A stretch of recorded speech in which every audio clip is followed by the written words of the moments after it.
इस वीडियो में मैं आपके लिए रिव्यू करूंगा one of the best books written for beginners who want to understand money, rich dad poor dad.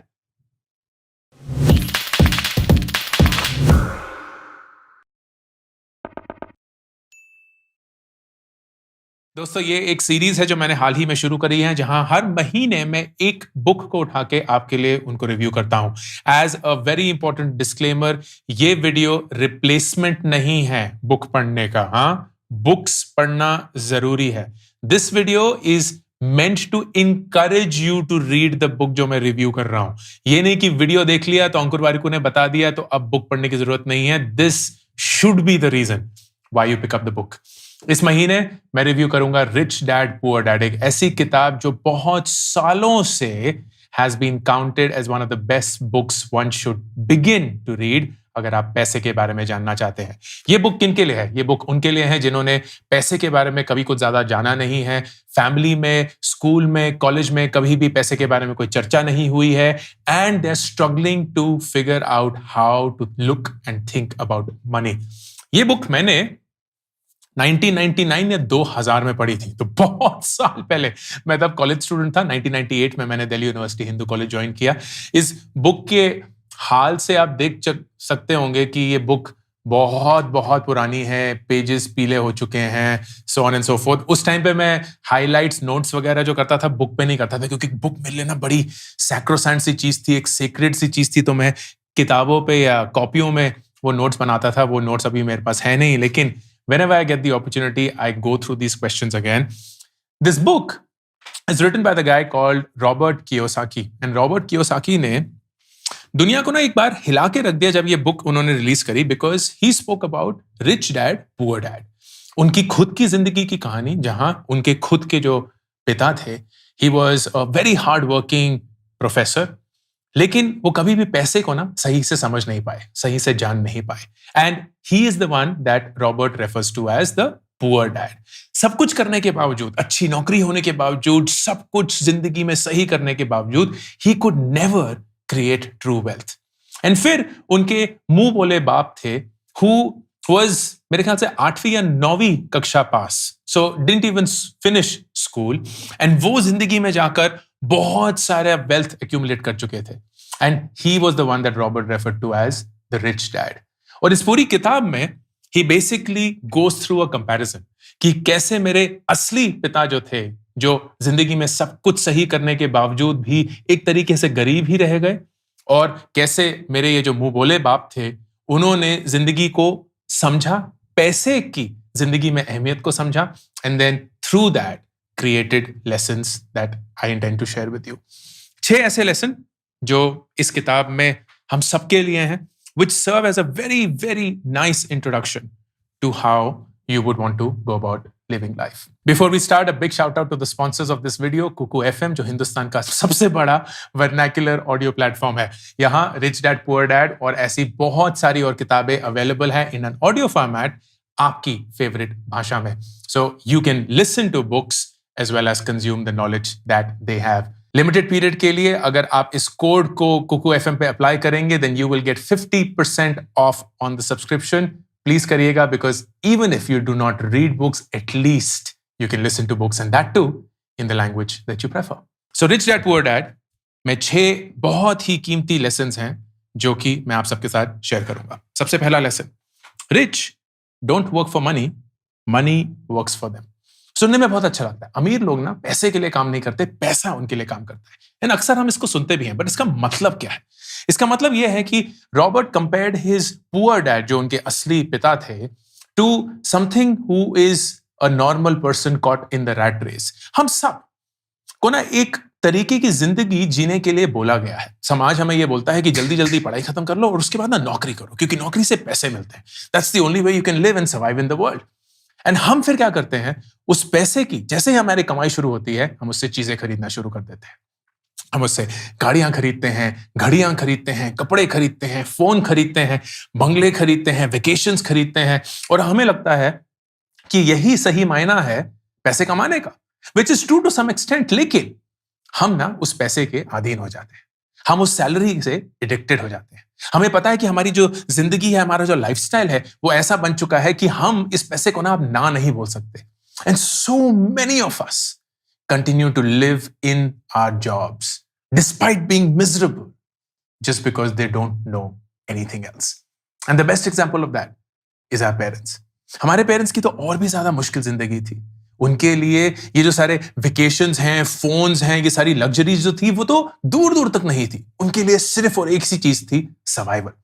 कैसे अगले महीने का खर्चा निकल पाएगा। एंड उसकी वजह से हम में से कितने सारे लोगों ने अपने माँ बाप को देखा है एक जॉब में पिसते हुए, not happy, but they had no choice. वो करते रहे because they knew that they had to work for money.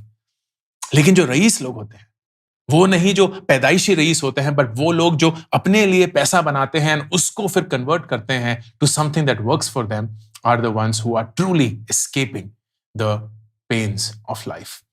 They are the ones who are constantly making sure that money works for them. कैसे?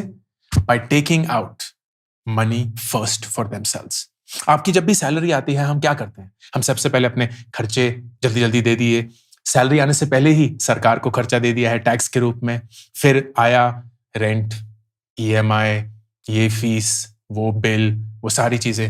उसके बाद जो बच जाता है, अगर बच जाता है, तो हम फिर YouTube पे आके अंकुर वारिको के वीडियो देख के ये फिगर आउट करते हैं कि उसको इन्वेस्ट कैसे करें।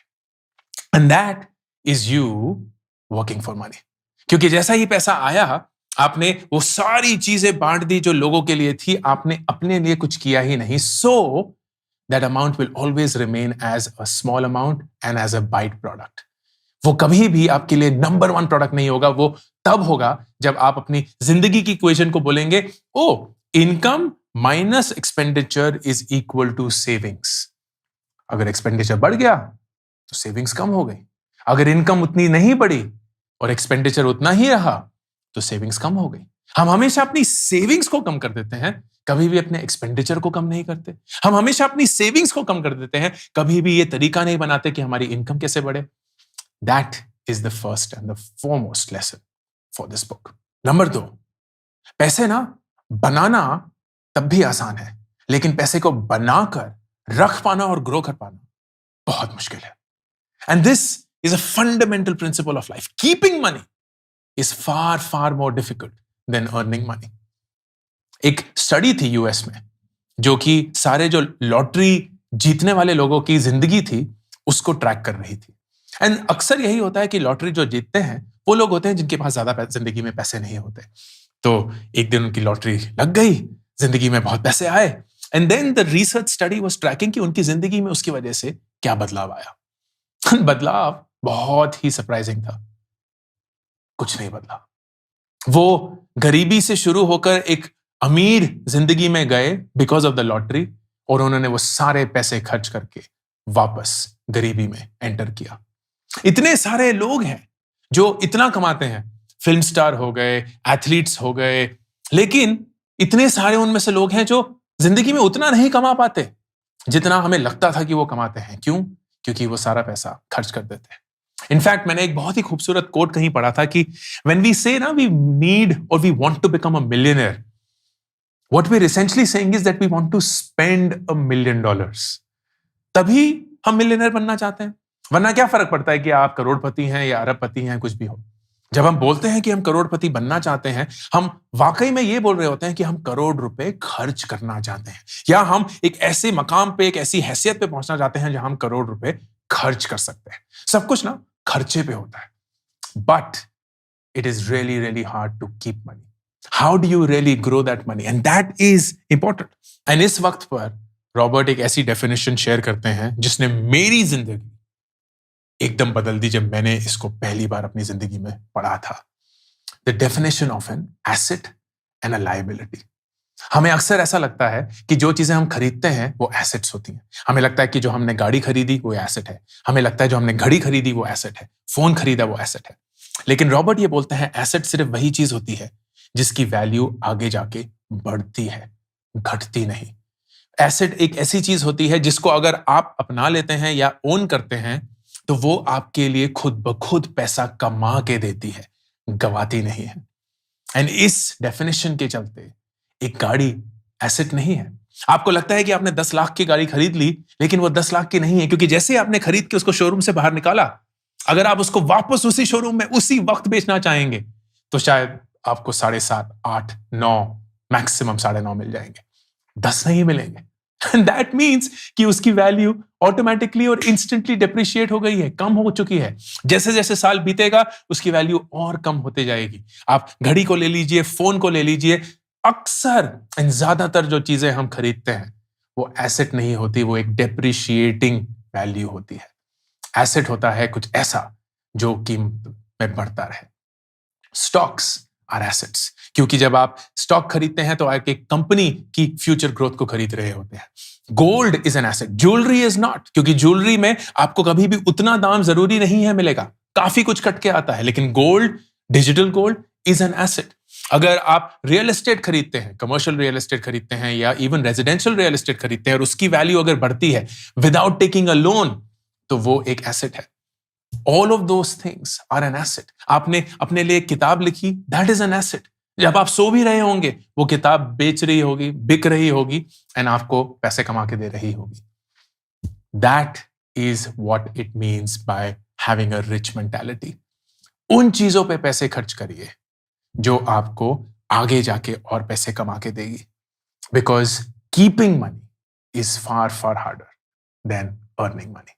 नंबर 3, अपनी जॉब के साथ साथ आपको अपनी साइड इनकम्स बनानी जरूरी है। And this is a great lesson, an absolutely brilliant lesson, and even more so in today's world. आज की दुनिया में आप सब जो लोग अपने 20s में हैं, अपने लेट टीन्स में हैं, इतनी सारी अपॉर्चुनिटीज हैं आप सब के पास to create a side income. मैंने साइड इनकम के ऊपर बहुत सारे वीडियोस बनाए हैं। वेदर इट इज आप फ्रीलांसिंग कर सकते हैं, आप वीडियो एडिटिंग कर सकते हैं, आप पढ़ा सकते हैं, आप ग्राफिक डिजाइनिंग कर सकते हैं, आप कोडिंग कर सकते हैं, आप कंटेंट राइटिंग कर सकते हैं। बेशुमार अपॉर्चुनिटीज आप सबके लिए हैं in addition to the job that you have. So you have to build दो side incomes and make sure कि आपकी जो रेगुलर स्ट्रीम ऑफ इनकम है उसमें आप ना सिर्फ एसेट्स खरीद रहे हैं लेकिन अपने लिए वक्त भी निकाल पा रहे हैं ताकि आप सबसे बड़ा इन्वेस्टमेंट कर पाएं, and that is of your time. This was a valuable, immensely valuable lesson that I learned when I read the book. फिर नंबर 4, एंड ये थोड़ा सा जब मैंने ये पढ़ा था मुझे ज्यादा चमका नहीं था, आज भी थोड़ा मुश्किल है एग्जीक्यूट करना, लेकिन फिर भी एक इंपॉर्टेंट लेसन था, एंड दैट इज टैक्सेस कैसे काम करते हैं। And how taxes are different for people who are salaried and people who own businesses. Here is a simple way of looking at it. जब आप कोई भी जॉब करते हैं, आप कौन सा टैक्स देते हैं? Income tax. और इनकम टैक्स किस चीज पे लगता है? आपकी इनकम पे। कंपनीज पे कौन सा टैक्स लगता है? Corporate tax. कॉर्पोरेट टैक्स किस पे देते हैं? प्रॉफिट्स पे। इंटरेस्टिंग, इनकम पे नहीं, प्रॉफिट पे। तो सरकार ये बोलती है कि अगर एक कंपनी में एक इनकम है और उस इनकम को जनरेट करने के लिए एक्सपेंसेस हैं, चाहे वो रिसोर्सेज हो, रॉ मटेरियल हो, आईटी हो, मार्केटिंग हो, कुछ भी हो, उसके बाद जो पैसा बच जाता है विच इज द प्रॉफिट, आप उस पे टैक्स देंगे। You see this difference all together. अगर मैं आपको ये बोलता कि आपको इनकम टैक्स नहीं देना है, आपको एक्चुअली एक और टैक्स देना होगा which is tax on your profit. तो जो आप इनकम कमाएंगे उसके बाद जो भी आपके खर्चे हैं, आपका रेंट हो गया, आपके घर का खर्चा, बिजली का खर्चा, खाने का खर्चा, पीने का खर्चा, पढ़ाई का खर्चा, व्हाटएवर द केस में भी, उसके बाद जो पैसे बच जाते हैं उस पे आप टैक्स देंगे। Then can you imagine how much lesser your tax would be? That is a big difference. Now मैंने जब ये पढ़ा, ये समझा, तो I didn't really know what to do with it, but here is how you have to think about this. सबसे पहला, do whatever you can to reduce your taxes. And it is amazing and surprising कि बहुत सारे लोग इस दुनिया में वो नहीं करते हैं। आपको सरकार बहुत सारे ऑप्शंस देती है अपने टैक्स को कम करने के, तो जितना भी कम हो सके प्लीज उसको करिए। जितना भी कम हो सके प्लीज उसको करिए। फॉर एग्जाम्पल, आप सब लोगों को एक टैक्स डिडक्शन मिलता है अंडर सेक्शन 80। उस सेक्शन 80 में बहुत सारे कंपोनेंट्स हैं कि आप लाइफ इंश्योरेंस का प्रीमियम भरते हैं, वो टैक्स डिडक्टेबल है, आप हेल्थ इंश्योरेंस का प्रीमियम भरते हैं, वो टैक्स डिडक्टेबल है, आपके पास कोई एजुकेशन लोन है, होम लोन है, आपने कहीं ELSS किया हुआ है, बहुत सारी ऐसी चीजें हैं जिससे आप अपना टैक्स अमाउंट जो है वो कम कर सकते हैं. That's the simplest thing you would want to do. Why wouldn't you want to do that? Why wouldn't you want to do that? अगर आप कोई भी एसेट खरीदते हैं जिसमें लॉन्ग टर्म या short term capital gain tax होता है, तो उसको प्लीज 1 साल तक होल्ड करके रखिए, क्योंकि फिर आप सिर्फ long term capital gain tax देंगे जो सिर्फ 10% होता है. कैपिटल गेन अगर शॉर्ट टर्म हो, जाकि 1 साल के अंदर अंदर ही आपने खरीदा और उसको बेच दिया, तो आपको 15% टैक्स देना पड़ेगा. क्यों देंगे? Unless you need that money. But don't be foolish to have a maximum, a huge tax liability on your head. That would be the way to start. And eventually, किसी पॉइंट पे जब आप self employed हो जाएंगे, आप अपनी एक company खोल पाएंगे, चाहे वो प्रोप्राइटरशिप हो, चाहे वो एलएलपी हो, चाहे वो प्राइवेट लिमिटेड कंपनी हो या पार्टनरशिप हो, जो भी, you will actually be able to save taxes, क्योंकि आप अपने एक्सपेंसेस जो बिजनेस के हैं वो शो कर सकते हैं अकॉर्डिंग टू द इनकम जो आप बिजनेस कमाते हैं, and you will only have to pay taxes on the profits and not the entire amount. Number 5, the rich invent money. ये बहुत ही कैपिटलिस्टिक अप्रोच लगती है, लेकिन सुनिए इसको आराम से. इसका मतलब ये है कि जो अमीर लोग हैं ना, वो कभी भी पैसे को यहां से लेके यहां डालने की कोशिश नहीं करते. वो पैसे में वैल्यू ऐड करके उसको बढ़ाने की कोशिश करते हैं. Here is a simple example. आप एक कंटेंट राइटर है एंड आपके पास 2 चीजें हैं. या तो आप अपने खुद का कंटेंट क्रिएट कर सकते हैं, या ऐसी कोई किताब पढ़कर उसका पूरा समरी अच्छे से लिखकर दुनिया के साथ शेयर कर सकते हैं. When you have done that, जो ये किताब है जो कि 200-300 रुपए की होगी, उसके ऊपर आपने एडिशनल वैल्यू क्रिएट कर दी है. You have actually created money out of thin air. ये किताब तो बरसों से अवेलेबल थी, बरसों से लोग उसको पढ़ सकते हैं, लेकिन लाखों करोड़ों लोगों ने अभी तक ये किताब नहीं पढ़ी है, despite the fact that this is so awesome. तो अगर आप अपना वक्त डाल के, अपने एक्सपीरियंस, अपने तजुर्बे को टेबल पर लाकर उससे एक वैल्यू एडेड पीस क्रिएट कर सकते हैं, that can create money out of anything. चाहे वो आप 20 रुपए में बेचे, 25 रुपए में बेचे, 50 में बेचे, 100 में बेचे, you still have created money out of nothing. This is how rich people think. लेकिन एक दूसरी फितरत यह रहेगी, अरे ये बुक मुझे 50 रुपए की मिल रही है, तो मैंने 50 की कहीं से ले ली और किसी को 70 बेचने की कोशिश करी. Which is the trading mentality, which is also the way how we all think. तो जब हम कभी भी कोई चीज खरीदते हैं एज अ सैलरीड प्रोफेशनल, हम हमेशा नेगोशिएट करने में लगे रहते हैं, क्योंकि हमें लगता है कि इन्होंने तो कुछ ऐड किया ही नहीं है. इन्होंने क्या किया, कहीं से सस्ते में लिया, हमें महंगे में बेचने की कोशिश कर दी. And that is how we constantly think, which is why we keep negotiating. लेकिन अगर कोई भी चीज है जो आउट ऑफ थिन एयर निकली है and has created wealth as against distributed wealth, we then suddenly take a very different notice. That is how you have to live your life. And number 6, जो कि सबसे बढ़िया lesson in this book, and that is people who create wealth are constantly learning. And there is nothing truer than that. Nothing truer than that. So I feel so blessed कि 19 साल की उम्र में, 20 साल की उम्र में मुझे ये लेसन एक किताब से मिला. क्योंकि इस लेसन ने मेरी जिंदगी बदल दी. अक्सर काफी लोग मुझसे ये पूछते हैं कि कॉलेज स्टूडेंट्स को आप क्या एडवाइस देंगे, और मैं सिर्फ एक ही एडवाइस देता हूं कि यार, कॉलेज में ना आपको सिर्फ एक चीज सीखनी है. Forget what you are learning. आप बीकॉम कर रहे हैं, बीए कर रहे हैं, बीएससी कर रहे हैं, बीटेक कर रहे हैं, बीए एलएलबी कर रहे हैं, कोई फर्क नहीं पड़ता. कॉलेज सिर्फ एक चीज अगर आपको सिखा देना, आपकी पूरी जिंदगी बन जाएगी. And that is how to keep learning for the rest of your life. पढ़ाई से ना भागना नहीं है, सीखने से भागना नहीं है, पढ़ने से भागना नहीं है. उसको एम्ब्रेस करना है, उसको गले लगाना है, क्योंकि अगर आप ये सीख गए कि कभी भी कब क्या सीखना है, then you are gold. You are absolutely gold. आपको ना कोई हरा सकता है और ना ही कोई आपसे आगे जा पाएगा, बिकॉज यू विल नो कि जैसे दुनिया बदल रही है, वैसे मुझे क्यों बदलना है, कैसे बदलना है, और उसके लिए मुझे क्या करना होगा. When you combine these 6 lessons, which is the rich don't work for money, but they ensure that money works for them. They are always focused कि पैसे को बढ़ाना कैसे है as against earning money. They always have a side income along with their main job. They are aware कि taxes कैसे काम करते हैं. They are always doing something which invents या creates money as against distributing it. And finally, they are constantly learning. They are constantly students. You get the gist of this fantastic book.